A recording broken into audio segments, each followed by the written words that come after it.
Eu sou Júlio César, presidente da Associação dos Diabéticos. Estamos aqui no programa Panorama Social, hoje fazendo uma visita aqui no consultório do Dr. Salim.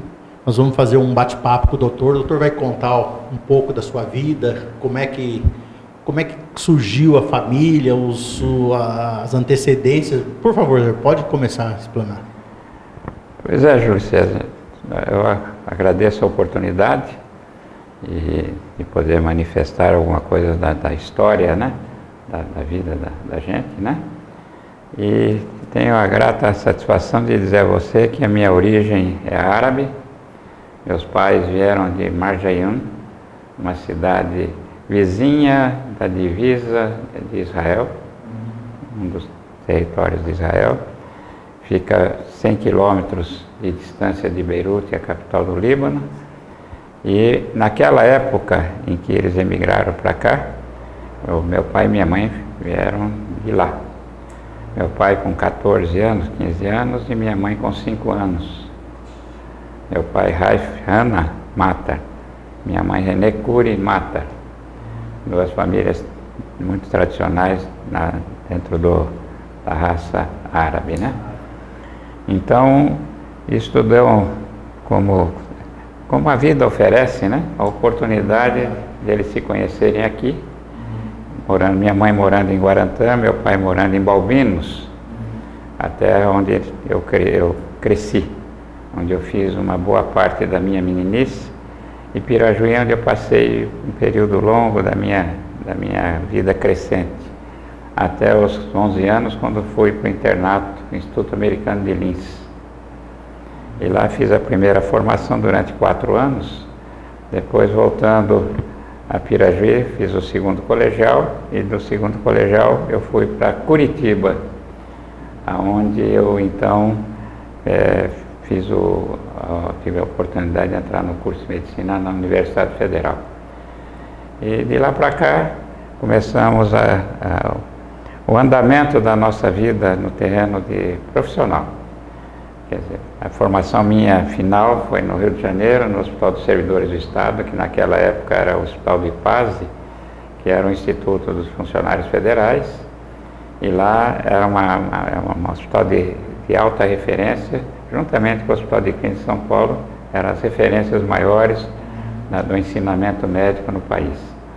Tive essa oportunidade graças ao ensino público, né? E tive nesta formação a ideia de que a medicina não deixaria de ser jamais uma entidade de natureza absolutamente social. E foi assim que eu consegui colocar no meu estigma a ideia de que desenvolver um trabalho médico seria realmente, objetivamente, um trabalho de natureza social. E como foi a chegada a Ourinhos, depois que o senhor se aperfeiçoou, o senhor veio para cá já como profissional graduado na parte de pediatria, sim? Isso. Eu vou contar uma história para vocês e para todos que é muito legal. Naquela época havia a reserva de espaço. A cidade já tinha os seus grupos médicos organizados e não aceitavam placidamente a entrada de outros profissionais. Naquela época as cidades eram pequenas, eram cidades que tinham uma dificuldade enorme de trabalho, uma pobreza. Hoje a pobreza é grande, mas naquela época era 60%. Tanto é que naquela época tinha um termo que se usava para classificar os pobres como indigentes, que era uma palavra relativa, né? Que hoje nós dizemos pobre. Naquela época se traduzia a pobreza como indigência. Quer dizer, havia uma separação, um entendimento social extremamente diferente do que existe hoje. Realmente a sociedade nossa evoluiu de uma forma brilhante. E continua evoluindo, né? Então eu tenho essa sensação de que passado esse período, principalmente quando eu não consegui ficar em Santo André, que não me deixaram, fui para Lages, não me deixaram, e no Natal, conversando com o Dr. Flávio Barbi, lá em Pirajuí, onde nós somos originários, então ele me disse que aqui em Ourinhos estava o Dr. Takashi Masuda, que foi meu colega de turma. Conheci muito o Dr. Takashi. Isso. E o Takashi, estando aqui, quer dizer, logicamente facilitaria o meu contato. E não tive dúvida, no dia 2 de janeiro, eu vim para Ourinhos e descendo na rua São Paulo, onde era a rodoviária, atravessando a praça central, encontrei o Takashi na praça. Aí você vê aqui a coincidência que eu tinha que ficar por aqui, né? E o hospital que o Monzilo estava trabalhando era onde é o Colégio Positivo hoje, na praça. Ele estava reformando o Hospital Grande. E eu falando com o Takashi, nós nos abraçamos, né? Nos congraçamos. A amizade nossa já era muito grande, eu considero o Takashi um irmão japonês. E ele me levou até o escritório, o consultório do Monzilo, Dr. Luiz Monzilo. E conversando, ele disse que eu gostaria de ficar aqui. O Monzilo apertou uma campainha e mandou já preparar o consultório. Então foi uma cidade que me recebeu assim, tão abertamente, que eu devo a Ourinhos praticamente 50% de tudo que a vida me ofereceu. Né? As minhas origens eu não esqueço, Balbinos, Pirajuí, Guarantã, eu nasci em Guarantã. Guarantã. Meus avós eram de Guarantã. Então essas coisas me deixam assim, toda vez eu lembro de todas essas passagens e me dá assim uma alegria de saber que por onde passei, todas as áreas por onde eu passei, deixaram uma lembrança muito grata para mim. E vou dizer para você assim, uma coisa muito importante. Ourinhos está gravado na minha cabeça que a minha dedicação por essa terra é total. Entreguei meu corpo e minha alma por essa terra. Aqui encontrei minha mulher, a dona Delza, Yara, encontrei meus filhos, o Eduardo, o Renato, o Fernando e a Silvia, e hoje eu tenho uma família pela qual estou sendo sempre agraciado.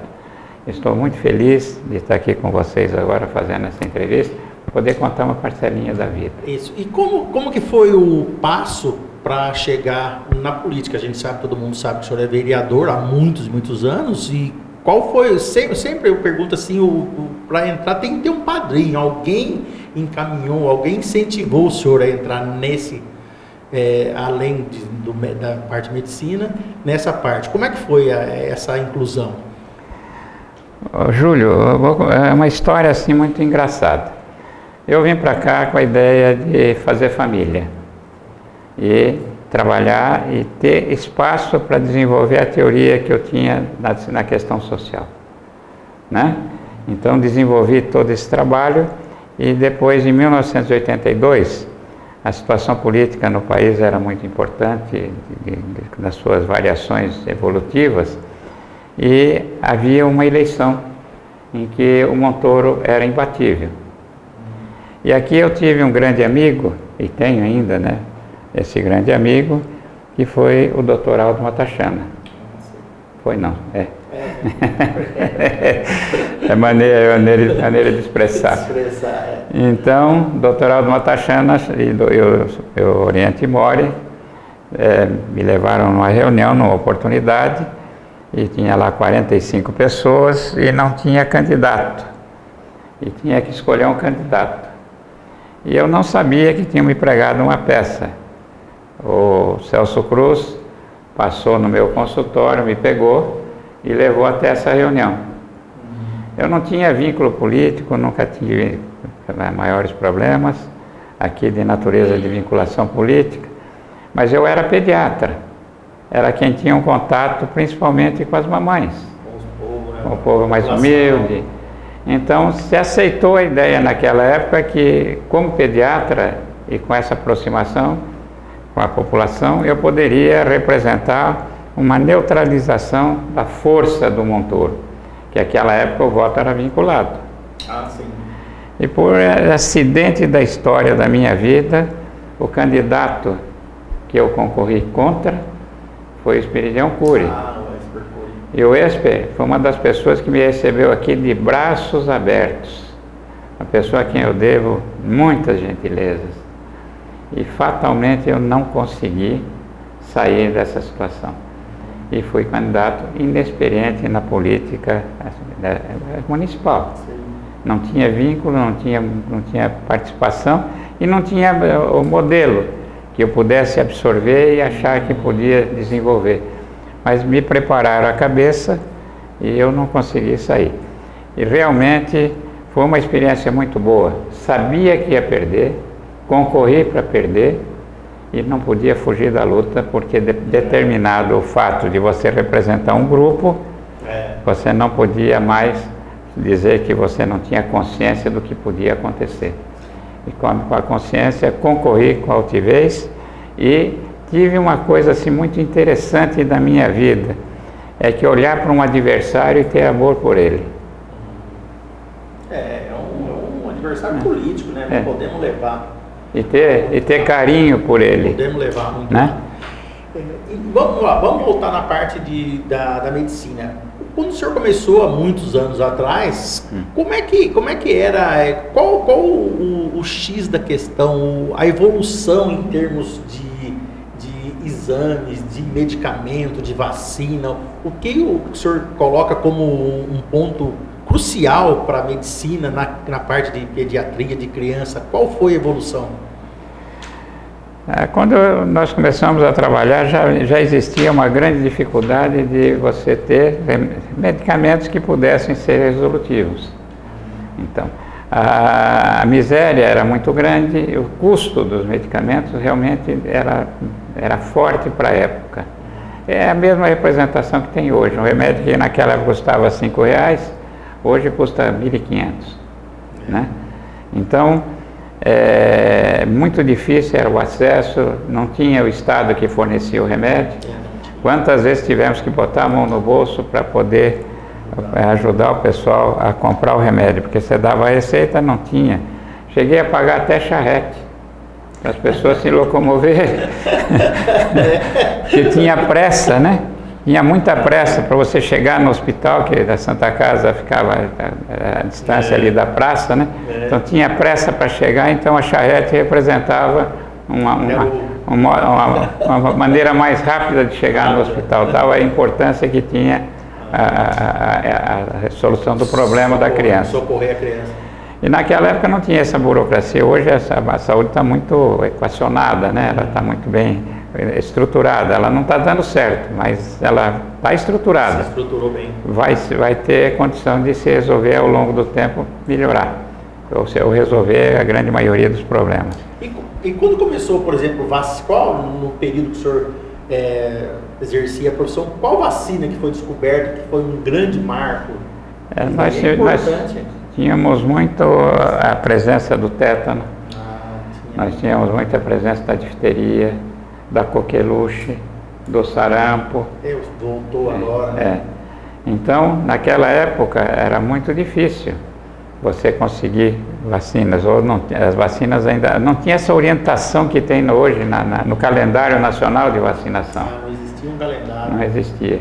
Então isso foi, naquela época, não sei se você não vai lembrar que você não tinha nascido. Posso falar com essa liberdade, né? Pode, então, naquela época não tinha organização. O chefe do posto de saúde era indicado pelo governador. Era um cargo absolutamente político. Nem do município era? Nem do município precisava ser. Era um agente político do governador. Sim. Entendeu? Então, na realidade, as coisas eram muito mais difíceis, contato, não tinha ligação dos institutos de representação de saúde, não tinha contato nenhum um com o outro. Quer dizer, o posto era aqui, para você ter uma comunicação com a Secretaria da Saúde era praticamente impossível. Então, tudo se resolvia a nível de Ourinhos. Então, a nossa Santa Casa era aberta, totalmente aberta. Você atendia o paciente, mandava internar, a Santa Casa assumia, sempre foi muito deficitária em razão desse procedimento. As associações normalmente são assim, nunca você consegue suprir as necessidades. E outra coisa, atualmente, vamos colocar atualmente, como é que está atualmente na parte de diagnóstico para criança? Tem muito a evoluir ainda? Como que está? Está bem avançado já, né? A medicina evoluiu de tal forma porque naquela época que nós iniciamos, falar em cromossomas, etc., genética, era uma coisa, era crime. Era crime, né? Hoje estão mexendo. Estão até fazendo em laboratório. Então, na prática, se você analisar, a evolução foi assim, acima do limite, né? As descobertas hoje estão cada vez maiores. Inclusive, vou falar um fato para você que é interessante, é uma notícia que eu gosto de dar, porque é um representante de Ourinhos, né? É uma pessoa de Ourinhos, formada aqui em Ourinhos, foi meu clientinho de criança, uma pessoa que eu conheci agora mais profundamente há pouco tempo, naquela época era moleque, né? Era criança, e agora ele hoje tem a sua formação lá nos Estados Unidos. Hoje ele dirige 3 centros de pesquisa em Connecticut, em Nova York e Miami. Atua nos 3 sentidos. E hoje ele está dando fazendo pesquisa em todos os sentidos, né? Ele agora chegou a vários pontos em que ele já tem patentes, né? Já. Então, e agora ele mostrou uma terapia que trata da questão das lesões do sistema nervoso que são de natureza autoagressivas. E as pessoas estão tendo resultado na experiência que ele está desenvolvendo. Desenvolvendo pesquisa. Isso. Então, é o Márcio Abreu, daqui de Ourinhos. Daqui de Ourinhos. Importante. Menino nosso aqui. Eu tenho uma gratidão tão grande, porque quando ele veio, ele me chamou de tio. Tio, porque fui pediatra dele. Foi pediatra dele, né? Pessoal, é importante levar o nome de Ourinhos, Ourinhos. Né? E hoje ele está criando um vínculo aqui no Hospital de Clínicas em São Paulo, para fazer um estágio do desenvolvimento das pesquisas dele. Então, eu quero homenageá-lo nessa entrevista. Muito bem. E eu desejo até que ele chegue a alguma coisa no terreno do diabetes. Do diabetes. Ele tem coisas incríveis que ele está se dedicando. Ele abandonou a carreira abandonou, modo de dizer, ele deixou de lado a medicina assim de natureza assistencial, né? Assistencial, e partiu para pesquisa. Partiu para pesquisa. E, então, doutor, agora vamos lá. Daqui para frente, qual a parte assim? Que o senhor imagina assim para o futuro do senhor? Quais os seus planos? Como é que vai continuar na política ou não vai? Tem alguma preferência ou tem algum objetivo que o senhor pensa em alcançar ainda alguma coisa? Pode falar sobre isso. Júlio, eu vou dizer essa expressão popular, vou dizer uma coisa para você, né? Serve é que a gente conversa no tete a tete. Mas eu tenho assim a ideia de que já atingi a minha faixa essencial, que é aquela que eu teria que desenvolver um trabalho em que todos ficassem satisfeitos. E essa gratidão eu estou tendo no momento. Mas atingi 80 anos. Ah, o senhor está com 80 anos. 80 anos. 80 anos é uma margem de idade que você tem que parar um pouquinho para pensar, porque os seus limites começam a ter limites. Tem que começar a tirar o pé do acelerador, é isso? Mais ou menos.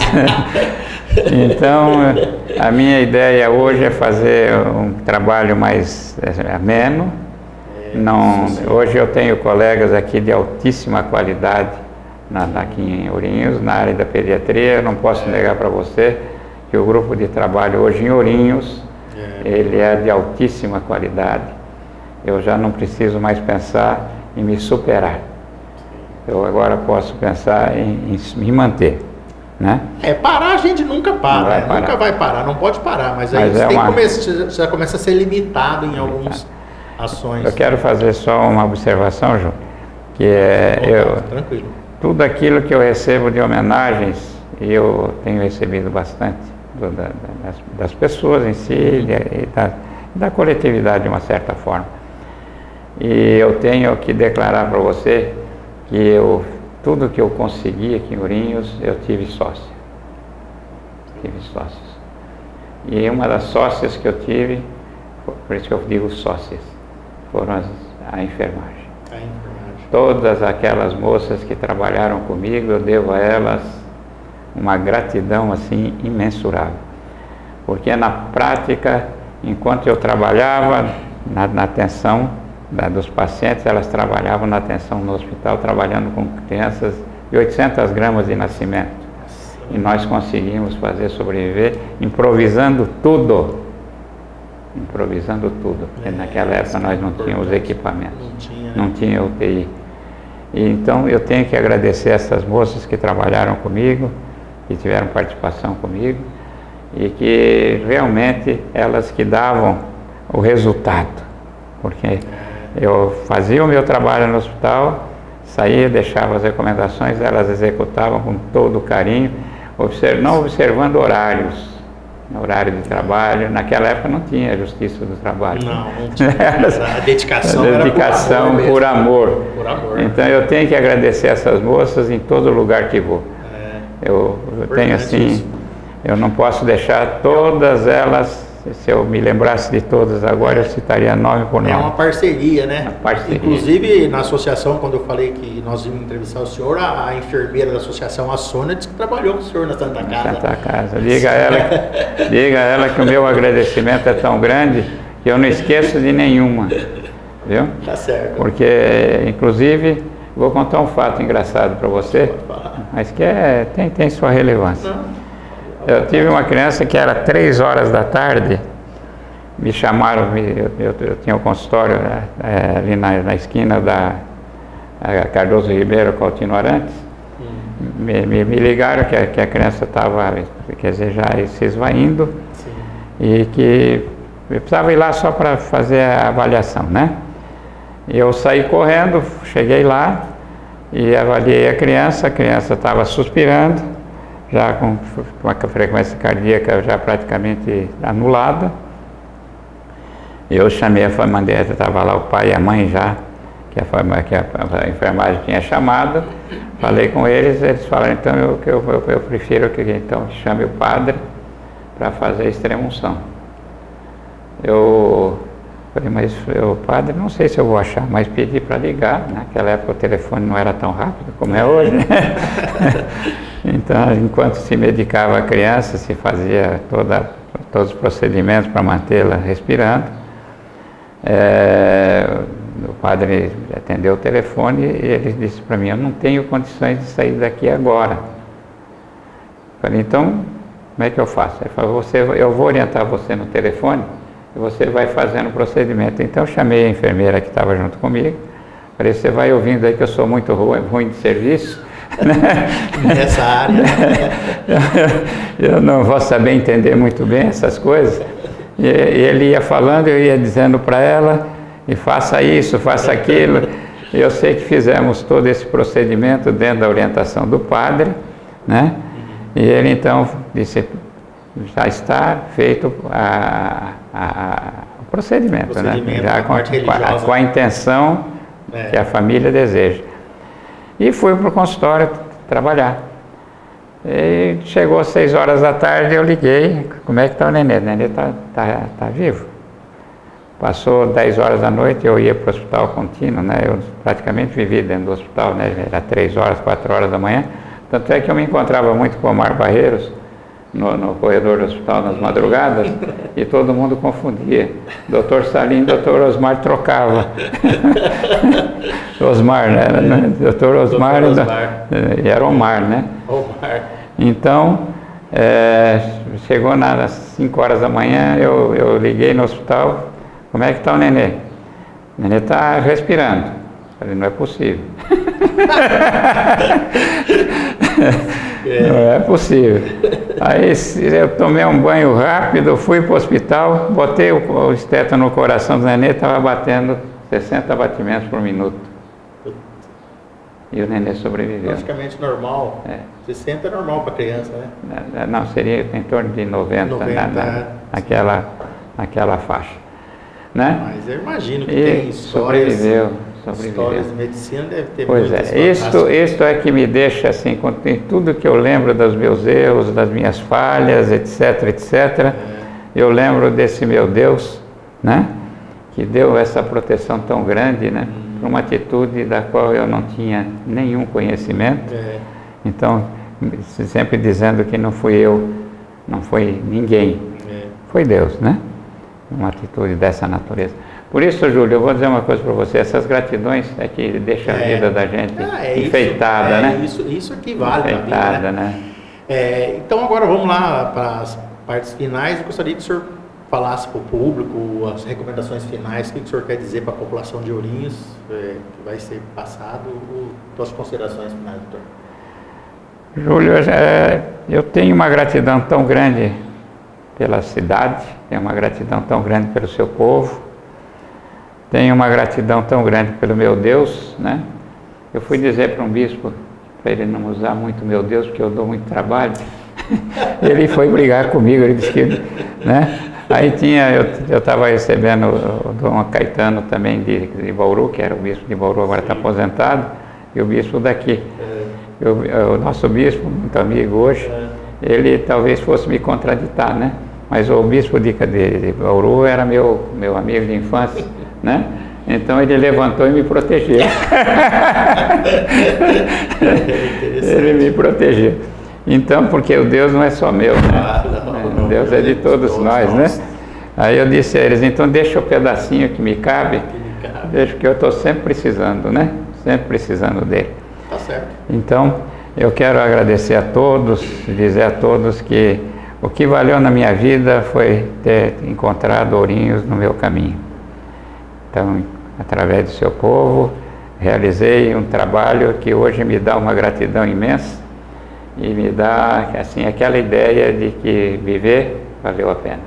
Tá ok. Muito obrigado, doutor. Foi um prazer Obrigado, entrevistar o senhor. Obrigado, viu?